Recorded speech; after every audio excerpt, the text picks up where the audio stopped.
Keralam number 1 ആണ്. കേരളത്തിലെ മാധ്യമപ്രവർത്തകർ നമ്പർ 1 ആണ്. ഇപ്പം പ്രത്യേകിച്ചും ഈ പുതുതലമുറ നമ്മുടെ TV ജേർണലിസ്റ്റുകളൊക്കെ തന്നെ വലിയ നമുക്ക് അഭിമാനിക്കാൻ വക നൽകുന്നവരാണ്. അതായത് മഹാ പ്രവർത്തനത്തിൻ്റെ അങ്ങേയറ്റം എത്തിയവരാണ്. നമ്മളൊക്കെ കഴിഞ്ഞ തലമുറകളിൽ കേട്ട് TVR ഷേണായി, കെ ഗോപാലകൃഷ്ണൻ, ഇങ്ങനെയൊക്കെയുള്ള ആൾക്കാരുടെ പേരാണല്ലോ.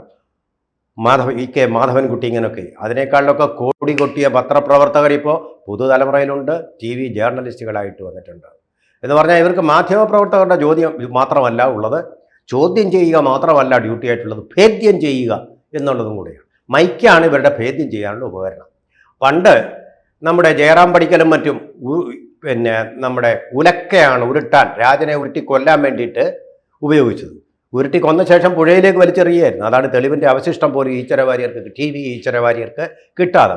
അച്യുതമേനോൻ്റെ സുഹൃത്തായിരുന്നു. അച്യുതമേനോൻ പോലും കൈമലർത്തേണ്ടി വന്നു. എനിക്കറിയില്ല അങ്ങോട്ട് പോയി. കരുണാകരൻ്റെ കീഴിലുള്ള പോലീസുകാർ, ആഭ്യന്തരമന്ത്രി അദ്ദേഹമായിരുന്നല്ലോ, അടിയന്തരാവസ്ഥ കാലത്ത് അദ്ദേഹത്തെ ഈ ഉലക്ക വെച്ച് ശരീരത്തിൻ്റെ അങ്ങേയറ്റം മുതൽ ഇങ്ങേയറ്റം വരെ ജയറാം പടിക്കൽ അതിൻ്റെ മുകളിലും കയറി നിന്നുകൊണ്ട് അത് ചെയ്തു കഴിഞ്ഞാൽ പിന്നെ എന്താ സംഭവിക്കുന്നത്, ബാക്കി ഉണ്ടാവുക എന്നറിയാമല്ലോ. ആ എടുത്ത് പുഴയിലേക്ക് ഒരു ഏറ് പറഞ്ഞിട്ട് തിരിച്ചു പോകും. അടിയന്തരാവസ്ഥയുടെ മറവിൽ അതെല്ലാം നടന്നു എന്ന് പറയുന്നത് പോലെ ഉലക്കയ്ക്ക് പകരം ഇപ്പം മൈക്കുമായിട്ടാണ് കേരളത്തിലെ മാധ്യമപ്രവർത്തകർ ഓരോരുത്തരെയായിട്ട് ഭേദ്യം ചെയ്തുകൊണ്ടിരിക്കുന്നത്. വെറുതെയല്ല, നിങ്ങൾക്കൊന്നും വേറെ പണിയില്ലയോ എന്ന് BD ദത്തൻ എന്ന് പറയുന്ന മുഖ്യമന്ത്രിയുടെ ശാസ്ത്ര ഉപദേഷ്ടാവ് ചോദിച്ചത്. എവിടെങ്കിലും ആരെയെങ്കിലും കണ്ടു കഴിഞ്ഞാൽ സംശയകരമായ സാഹചര്യത്തിൽ കാണുമ്പോഴാണല്ലോ പോലീസ് അറസ്റ്റ് ചെയ്യുന്നത്. ഇതുപോലെ സംശയകരമായ സാഹചര്യത്തിൽ ആരെയെങ്കിലും കണ്ടു കഴിഞ്ഞാൽ ഉടനെ മൈക്കുമായിട്ട് ചാടി ഞാൻ കയറി ചെല്ലുക, എന്നിട്ട് അതിന് ചൂണ്ടിക്കൊണ്ട് ചോദ്യം ചെയ്യുക എന്ന് പറഞ്ഞു കഴിഞ്ഞാൽ പോലീസുകാരുടെ ഒരു ബ്രത്ത് അനലൈസർ ഉണ്ടല്ലോ, കള്ള് കുടിച്ചതാണോ എന്ന് അറിയാൻ വേണ്ടിയിട്ട് ശ്വാസം വിടറ, ഊതട എന്നൊക്കെ പറയും. അങ്ങനെ ഒരു ഊത്ത് വിരങ്ങ് നടത്തും മൈക്കിൻ്റെ മുമ്പിൽ നിന്നുകൊണ്ട് ആവശ്യമില്ലാത്ത ചോദ്യങ്ങൾ. തെരഞ്ഞെടുപ്പിലുടനീളം നമ്മളത് കണ്ടു. ഒരു മര്യാദഘട്ട പ്രവർത്തനം. തെരഞ്ഞെടുപ്പ് ചെയ്യുന്നു, മുഖ്യമന്ത്രി ആയാലും ശരി, മോഹൻലാൽ ആയാലും ശരി, മമ്മൂട്ടി ആയാലും വോട്ട് ചെയ്യുന്നു പോരുന്നു. അവരുടെ സ്വകാര്യ അവകാശമാണ് വോട്ടവകാശം. ഭരണഘടനയിൽ നമ്മുടെ പൗരന്മാർക്ക് ഈ രാജ്യത്തിന് നൽകിയിരിക്കുന്ന ഏറ്റവും വലിയ പരമാധികാരമാണ്. ആ പരമാധികാരികളായ ജനങ്ങൾ തീരുമാനിക്കുന്ന സന്ദർഭമാണ് ഈ വോട്ടെന്ന് പറയുന്നത്. എന്നാണ് രഹസ്യ സ്വഭാവം, രഹസ്യ വോട്ടാണ്. മറ്റുള്ള ഒരാളും അത് അറിയാൻ പാടില്ല. എനിക്കിഷ്ടമുള്ള ആളിനെ ഞാൻ വോട്ട് ചെയ്ത് വിജയിപ്പിക്കുന്നു, പരസ്യമായിട്ട് പറയുന്നത്. അവിടെ ചെന്നിട്ട് മുഖ്യമന്ത്രി ആയാലും പ്രതിപക്ഷ നേതാവായാലും സകലമാന രാഷ്ട്രീയക്കാരെയും മൈക്കും പിടിച്ചുകൊണ്ട് ചെന്നിട്ട് നിങ്ങളുടെ അഭിപ്രായം എന്താ, ആര് ജയിക്കും, എന്ത് ജയിക്കും? തെരഞ്ഞെടുപ്പ് കമ്മീഷൻ പറഞ്ഞിരിക്കുന്നത് എന്താ? അതിന് 48 മണിക്കൂർ മുമ്പ് പരസ്യ പ്രചാരണം മുഴുവൻ നിർത്തണം, നിശബ്ദ പ്രചാരണം നടത്താം. ഇത് പരസ്യമായിട്ട് മൈക്കിൽ കൂടെ ജനങ്ങളെല്ലാം ലൈവായിട്ട് കേട്ടോണ്ടിരിക്കുക അവർ പറയുന്നത്.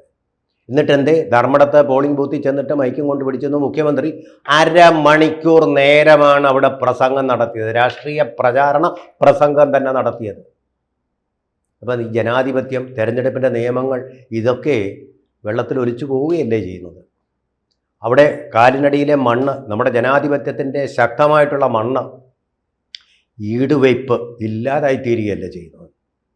മൈക്കും കൊണ്ട് നാട് നീളെ അങ്ങ് കടന്ന് ഓരോരുത്തർ പോകുന്നവർ വരുന്നവർ. അതിനിടയ്ക്ക് എങ്ങാണ്ട് കല്യാണം കഴിച്ചിട്ട് വന്ന് വോട്ട് ചെയ്തു. ഇതെന്താ ഇത്ര കൗതുകം? അവൻ്റെ വോട്ടവകാശം കല്യാണം കഴിഞ്ഞായാലും കല്യാണത്തിന് മുമ്പായാലും കൗതുക വാർത്തകളായിട്ട് കൊടുത്തുകൊണ്ടിരിക്കുക. ഒരു പക്ഷേ ഇവരെ വിഡ്ഢികളാക്കാൻ വേണ്ടി നമ്മൾ ഈ വേഷത്തിൽ പോയി കഴിഞ്ഞാൽ അവർ ഫോട്ടോ പിടിക്കും, ആ ഒരു ഉദ്ദേശത്തോടു കൂടിയായിരിക്കും ഇവർ വന്നത്. ഇങ്ങനെയുള്ള തീരെ ഗൗരവമില്ലാത്ത വെറും വളിപ്പായി കാണാവുന്ന തരം ജേർണലിസത്തിലേക്ക് അതപ്പതിച്ചു. അതുകൊണ്ടാണ് ഞാൻ പറഞ്ഞത്, കൂട്ടിക്കെട്ടിയ മാധ്യമപ്രവർത്തനം VK മാധവൻകുട്ടിയെയും TVR ശ്രീറാമുവിയെയും കെ ഗോപാലകൃഷ്ണനെയും ഒക്കെ അതിശയിച്ചുകൊണ്ട് പുതിയ പുതിയ തലങ്ങളിലേക്ക് മേയുകയാണ്. ഇതിൻ്റെ ഒരു ഇരയായ ഒരു വ്യക്തിയാണ് നമ്മുടെ പാലക്കാട്ട് സ്ഥാനാർത്ഥിയായിട്ടുള്ള ശോഭ സുരേന്ദ്രൻ. ശോഭ നല്ല ശോഭയിൽ ഇങ്ങനെ വളർന്ന് അവരുടെ ജനപിന്തുണ വർദ്ധിപ്പിച്ചുകൊണ്ടേ ഇരിക്കുകയായിരുന്നു. അവർ താരശോഭയോടുകൂടി തന്നെയാണ് വരുന്നത്. ആലപ്പുഴയിൽ ഒരു അത്ഭുതകരമായിട്ടുള്ള വോട്ട് ഷെയർ നേടി. അതുപോലെ തന്നെ മത്സരിച്ച എല്ലാ ഇടങ്ങളിലും അവർ വമ്പിച്ച അവരുടെ ആ സ്ത്രീ ശക്തിയുടെ പ്രകടനം കാഴ്ചവെച്ച ഒരു സ്ത്രീയാണ് അവർ. പാർട്ടിക്ക് അതീതമായിട്ട് സ്ത്രീ ശക്തിയുടെ പ്രകടനം നല്ല വാഗ്ധോരണിയിലൂടെ, വാഗ്മിതയിലൂടെ പ്രകടിപ്പിച്ച ഒരു സ്ത്രീയാണ്. അവരുടെ ഐഡിയൽസ് അല്ലെങ്കിൽ ആദർശങ്ങളെല്ലാം ശരിയാണ്, ഐഡിയോളജിയോട് ഞാൻ യോജിക്കുന്നുണ്ടോ എന്ന് ചോദിച്ചാൽ അതല്ല പ്രശ്നം. പക്ഷെ നല്ലൊരു സ്ത്രീയാണ്, ശക്തിയുള്ള കരുത്തുള്ള ഒരു സ്ത്രീയാണ്, കല്ലുകൊണ്ടൊരു പെണ്ണാണ്. അങ്ങനെയുള്ളൊരു സ്ത്രീയുടെ പേരിൽ അവസാന ദിവസങ്ങളിൽ ആരോപണം വെച്ചു. അവരേതോ ഒരു പ്രായമായ സ്ത്രീക്ക് 5000 രൂപ കൊടുത്തു പോൽ, അതാണ് ആരോപണം. ഇവിടെ ഇപ്പുറത്ത് 230 കോടി രൂപ ഖജനാവിൽ നിന്ന് കട്ടെടുത്ത് വമ്പിച്ച കള്ളപ്രചാരണം നടത്തി ഇപ്പോൾ ഇരിക്കുന്ന നിലവിലിരിക്കുന്ന കെയർടേക്കർ മുഖ്യമന്ത്രി. മാധ്യമങ്ങൾക്കും ഉണ്ട് അതിൻ്റെ ഷെയർ. അതുകൊണ്ടായിരിക്കും ഈ മാധ്യമപ്രവർത്തകർ കമാന്നൊരു അക്ഷരം പറയാതെ മിണ്ടാതെ ഇങ്ങനെ കൈയും കൂപ്പി ഓച്ചാനിച്ച് നിൽക്കുന്നത്. മുഖ്യമന്ത്രി കൊടുത്ത ഇൻ്റർവ്യൂസ് എല്ലാം പെയ്ഡ് ഇൻ്റർവ്യൂസ് ആണെന്ന് പറയുന്നുണ്ട്. അതിൻ്റെ കാശ് വാങ്ങിച്ചുകൊണ്ടായിരിക്കാം ബ്രൂഡിങ് ഷോൾഡേഴ്സുമായിട്ട് ഇങ്ങനെ മുട്ടയിടാൻ പോകുന്ന കോഴി ഇങ്ങനെ ശരീരത്തിന് ഒതുക്കുന്നത് പോലെ ഒതുക്കിക്കൊണ്ട് അവർ മുഖ്യമന്ത്രിയുടെ മുമ്പിൽ അസൗകര്യമോ അപ്രിയ ചോദ്യങ്ങളോ ഒന്നും ഉന്നയിക്കാതെ അവർ ഇൻ്റർവ്യൂ നടത്തിയത്. എന്തുമായിക്കോട്ടെ, വാട്ട് എവർ ഇറ്റ് ഈസ്.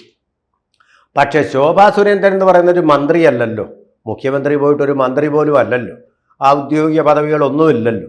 അപ്പം ഇവരിങ്ങനെ ബി ജെ പിക്ക് വേണ്ടി ഇങ്ങനെ വോട്ട് പിടിക്കുന്നില്ല ഇവരുടെ പ്രശ്നം. ആ ബി ജെ പിക്ക് വേണ്ടി ഇങ്ങനെ അങ്ങ് വോട്ട് പിടിച്ച് കളഞ്ഞാൽ എങ്ങനെയാണ് നാളെ പാലക്കാട് മണ്ഡലം പിടിച്ചാലോ എന്നൊരു ഭീതിയിൽ അവരൊരു സിൻഡിക്കേറ്റഡ് നെറ്റ്വർക്കായിട്ട് തീർന്നുകൊണ്ട് ശോഭാ സുരേന്ദ്രൻ വരുന്ന വീഥികളിലെല്ലാം മൈക്കും പിടിച്ചുകൊണ്ട് നിൽപ്പാം. ഇപ്രാവശ്യം ആരോപണം അവർ പ്രായമായ വയോധികയായിട്ടുള്ളൊരു സ്ത്രീക്ക് അവരുടെ ഏജൻറ്റ് വഴി, ആരാണിതെന്ന് പത്രക്കാർക്ക് ആദ്യം പിടികിട്ടിയില്ല, ഒരു സ്ത്രീ 5000 രൂപ കൊണ്ട് കൊടുത്തു പോൽ. ആ കൊടുക്കുന്നതിൻ്റെ ചിത്രം എന്നിട്ട് പ്രസിദ്ധീകരിച്ചു. കൊടുക്കുന്നതിൽ 5000 രൂപ നോട്ട് കാണുന്നില്ല, 5000 രൂപ കൊടുക്കുന്നതായിട്ട് കാണുന്നില്ല, പാവപ്പെട്ട ഒരു സ്ത്രീയുടെ കയ്യിൽ 5000 ഇരിക്കുന്നതായിട്ട് കണ്ടു. എന്നിട്ട് പത്രക്കാരെല്ലാം കൂടെ ചോദിച്ചു, അത്രയും നിങ്ങൾക്ക് ശോഭാ സുരേന്ദ്രൻ പണം തന്നു. വാസ്തവത്തിൽ പ്രായാധിക്യം കൊണ്ട് നല്ല ലെവലില്ലാത്ത ഒരു സ്ത്രീയാണ്. പ്രായാധിക്യം കൊണ്ടെന്ന് പറഞ്ഞാൽ ഞാൻ ആക്ഷേപിക്കുകയല്ല, പ്രായാധിക്യം കൊണ്ട് നമ്മൾ നോക്കൂ, നമ്മുടെ അമ്മുമ്മമാരായാലും ശരി ആരായാലും ശരി എന്തെങ്കിലും ഒന്ന് ചോദിക്കൂ, അവർ ഈ പ്രായാധിക്യത്തിൻ്റെ അവസ്ഥയിൽ അമ്മുമ്മ ആകാശത്ത് ഇപ്പോൾ സൂര്യനാണോ ചന്ദ്രനാണോ എന്ന് ചോദിച്ചു കഴിഞ്ഞാൽ അമ്മമ്മമാർ അതിനെക്കുറിച്ചൊന്നും ഉള്ള നമ്മളെപ്പോലുള്ള ചിന്താശേഷി അവർക്കില്ല. സൂര്യനെന്നോ ചന്ദ്രനെന്നോ പറയും. അത് വലിയ മൊഴിയായിട്ട് നമുക്ക് എടുക്കാൻ പറ്റില്ല. അവർ പൈസ കിട്ടിയോ? കിട്ടി. ഇതാണ് അമ്മമ്മയുടെ ഉത്തരം. ശോഭാ സുരേന്ദ്രൻ തന്നോ? ഇതൊന്നും ആലോചിക്കാനുള്ള ഒരു ബുദ്ധിയോ ഒന്നും ഉള്ള ഒരു സ്ത്രീയാണ് അവരെന്ന് കണ്ടാൽ തോന്നുകയില്ല. അടുത്ത ചോദ്യം, ഇത് എങ്ങനെ കിട്ടി? ഇത് പെൻഷൻ പൈസയാണ്. ഇതാണ് അമ്മമ്മയുടെ ഉത്തരം. പെൻഷന് കിട്ടിയ പൈസ അവർ കയ്യിൽ വെച്ചിരുന്നു. എനിക്ക് തോന്നുന്നത് ഇവർ മിക്കവാറും ശോഭാ സുരേന്ദ്രന് അങ്ങോട്ട് പൈസ കൊടുത്തതായിരിക്കും അവരുടെ ഗതികേട് കണ്ടിട്ട്. കാരണം അവർ അങ്ങനെയൊന്നും പണത്തിൻ്റെ ഒരു പത്രാസി തെരഞ്ഞെടുപ്പിലൊന്നും കാണിക്കുന്ന ഒരു സ്ത്രീയല്ല. അവരുടെ വാഗ്ധോരണി കൊണ്ട് വോട്ട് നേടി ജയിക്കുന്നു. എന്നാൽ മോളെ നിനക്കരിക്കട്ടെ, എൻ്റെ പെൻഷൻ പൈസ ഇന്ന് 50 രൂപ എന്നും പറഞ്ഞ് ചിലപ്പോൾ കൊടുത്തു എന്നുള്ള എൻ്റെ സംശയം. അവരുടെ ഒരു ഏജൻറ്റ് അവിടെ ചെന്നു, അത് മുംബൈയിലെ BJP പ്രവർത്തകയാണ്. അവർ വഴി 5000 രൂപ എന്ന് പറഞ്ഞാൽ മുഖ്യമന്ത്രി ഈ കള്ള പരസ്യം കൊടുക്കാൻ എടുത്ത 230 കോടിയേക്കാളും കൂടുതലല്ലേ? അത്ര ഒരു പൈസ കൊണ്ട് കൊടുത്തിരിക്കുന്നു. വെച്ചേക്കാൻ പറ്റും. BJP അവിടെ പാലക്കാട്ടെ സൂക്കേടിതാണ്. BJP ജയിക്കാൻ പോകുന്നു എന്നൊരു ഹൈപ്പ് വൈബ് അവിടെ വന്നു. അവിടെ ഈ പിഷാരടി എന്ന് പറയുന്ന ആ മഹാനായ നടനെയും അതുപോലെ തന്നെ വലിയ പണക്കാരനായിട്ടുള്ള CPMൻ്റെ അവിടുത്തെ ന്യൂനപക്ഷക്കാരനായിട്ടുള്ള സ്ഥാനാർത്ഥിയെയും തോൽപ്പിച്ചുകൊണ്ട് അവിടെ ജയിക്കുന്നത് എങ്ങനെ സഹിക്കാൻ പറ്റും? BJP കേരളത്തിൽ സഹിക്കുന്നത് എങ്ങനെ പറ്റും സഹിക്കാൻ? കുംഭമേളയിലേക്ക് കേരളത്തിൽ നാളുകൾ പോകുന്നു, സഹിക്കാൻ പോലും പറ്റാത്ത മാധ്യമപ്രവർത്തകരാണ് ഇവിടെ ഇരിക്കുന്നത്. BJPക്കാരൻ്റെ ഉടമസ്ഥതയിലുള്ള ചാനലിൽ കയറിക്കൊണ്ട് കുംഭമേളയ്ക്ക് പോയതിനെതിരെ ചന്ദ്രഹാസം വിളക്കുന്ന മാധ്യമ കേസരികൾ വാഴുന്ന സ്ഥലത്ത് BJP ഒരു സീറ്റ് പാലക്കാട് നേടിയും നോം സമ്മതിക്കൂല എന്നുള്ളൊരു ധാർഷ്ട്യത്തോടു കൂടി അങ്ങ് ഇറങ്ങി പുറപ്പെട്ടിരിക്കുകയാണ് മൈക്കുകളുമായിട്ട് വേട്ടയാടാൻ വേണ്ടി. മാധ്യമപ്രവർത്തനമെന്ന് പറയുന്ന വേട്ടയാടലല്ല, ആക്ടിവിസം പോലുമല്ല, ചോദ്യം ചോദിക്കുക. ചോദ്യം ചോദിച്ച് തീർച്ചയായിട്ടും ട്രാപ്പ് ചെയ്യാൻ നിങ്ങൾക്ക് അവകാശമുണ്ട്. പക്ഷേ ഇവിടെ നിങ്ങൾക്ക് ട്രാപ്പ് ചെയ്യാൻ കഴിഞ്ഞിട്ടില്ല. അതിൻ്റെ ഫോട്ടോ എവിടെ? ശോഭാ സുരേന്ദ്രനോ അവരുടെ ഏജൻറ്റോ കൊടുക്കുന്ന ഫോട്ടോ ഉണ്ട്. കാറിൽ അങ്ങോട്ടൊരു സ്ത്രീ പോകുന്നു, ഇങ്ങോട്ടൊരു സ്ത്രീ വരുന്നു, ഒരു അമ്മമ്മ തലയ്ക്ക് കൈയും കൊടുത്ത് നിലത്ത് കുത്തിയിരിക്കുന്നു. ആ കുത്തിയിരിക്കുന്നതാണോ ട്രാപ്പിംഗ്? എൻ്റെ സുഹൃത്തുക്കളെ, PC സുകുമാരൻ നായർ എന്നും പറഞ്ഞൊരു മാധ്യമപ്രവർത്തകനുണ്ടായിരുന്നു ഇവിടെ കേരളത്തിൽ. അദ്ദേഹം പ്രധാനപ്പെട്ട ഒരു യോഗം, ഇന്നത്തെ പോലെ മൊബൈലൊന്നും ഇല്ലെന്ന്, മൈക്കും ഇല്ലെന്ന്, അതിൻ്റെ തീരുമാനം എന്താണെന്നറിയാൻ വേണ്ടിയിട്ട് അദ്ദേഹം ആ യോഗം നടക്കുന്ന ഹാളിന് വെളിയിൽ ഒരു തെങ്ങുണ്ടായിരുന്നു. തെങ്ങിൻ്റെ മുകളിൽ കയറിയിരുന്നു കൊണ്ട് താഴോട്ട് നോക്കി എടുക്കുന്ന തീരുമാനം എന്താണെന്ന് തിരിച്ചറിഞ്ഞ് അത് സ്കൂപ്പായിട്ട് വാർത്ത കൊടുത്ത സുകുമാരൻ. അന്നെന്താ കാര്യം? അന്ന് AC ഒന്നുമില്ല, ഇതുപോലെ ജനെല്ലാം അടച്ചിടത്തില്ല, ജനൽ തുറന്നിടും. വായു സഞ്ചാരം ഉണ്ടായിരുന്നു. അന്നത്തെ രാഷ്ട്രീയം കുറേ കൂടി സുതാര്യമായിരുന്നു. അവിടുന്ന് ഇവർ പറഞ്ഞ കേട്ട് ഇവരുടെ ഒച്ചയിലായിരിക്കുമല്ലോ രാഷ്ട്രീയക്കാർ തർക്കങ്ങളൊക്കെ സംസാരിക്കുക. അതിൽ നിന്ന് കാര്യങ്ങൾ മനസ്സിലാക്കിക്കൊണ്ട് സ്കൂപ്പ് കൊടുത്തു. അതാണ് പത്രപ്രവർത്തകരം ശരിയായിട്ടുള്ള വാർത്തയായിരുന്നു അത്. ഇത് നമുക്ക് വിശ്വസിക്കുകയോ അവിശ്വസിക്കുകയോ ചെയ്യാവുന്ന തരത്തിലുള്ള വാർത്തയാണ്. തെളിവ് ഇല്ല, എവിഡൻസ് ഇല്ല. അല്ലെങ്കിൽ തന്നെ ഈ ശോഭാ സുരേന്ദ്രനെ ചോദ്യം ചെയ്യേണ്ടത് മാധ്യമപ്രവർത്തകരല്ല എന്നുള്ള അഭിപ്രായക്കാരനാണ് ഞാൻ. ഈ പഴഞ്ചനായതുകൊണ്ടായിരിക്കാം ഒരു പക്ഷേ എനിക്ക് അങ്ങനെയൊക്കെ തോന്നുന്നു. എന്തായാലും ആ പഴഞ്ചനായിട്ടിരിക്കുന്നതിൽ എനിക്കൊരു സന്തോഷമുണ്ട്. ഇനി ഈ ഒരു മാധ്യമപ്രവർത്തകർ പറയുന്നത് കേട്ടിട്ടാണ് എനിക്ക് ചിരി വന്നു പോയത്. നിങ്ങളുടെ ന്യായീകരണങ്ങളൊക്കെ അവിടെ ഇരിക്കട്ടെന്ന്. പോലീസുകാർ പോലും ഇന്നത്തെ കാലത്ത് ഉപയോഗിക്കാതെ പോലീസ് ഭാഷയെക്കാളും ഗംഭീരമായ ഭാഷ അസലായിരിക്കുന്നു കേട്ടോ. ആ പ്രവർത്തകയ്ക്ക് എൻ്റെ അഭിവാദ്യം. നിങ്ങളുടെ ന്യായീകരണങ്ങളൊക്കെ അവരിരിക്കട്ടെ. ഞാൻ മഹസർ തയ്യാറാക്കട്ടെ എന്നുള്ള മട്ടിലാണ്. ഇത് മഹസർ അല്ല പ്രിയ സഹോദരി, നിങ്ങൾ തയ്യാറാക്കുന്ന റിപ്പോർട്ടാണ്. തമ്മിലുള്ള വ്യത്യാസം വളരെ വലിയതാണ്. അത് ദയവായിട്ട് എനിക്കങ്ങനെ തോന്നുന്നു. ഒരു പക്ഷേ ഞാൻ തെറ്റായിരിക്കാം, കാരണം ഞാൻ പഴയ ആളാണല്ലോ. കൂടുതൽ വാർത്തകളും വിശേഷങ്ങളും നിങ്ങളിലേക്ക് എത്താൻ ABC മലയാളം സബ്സ്ക്രൈബ് ചെയ്യുക, ബെൽ ബട്ടണും അമർത്തുക.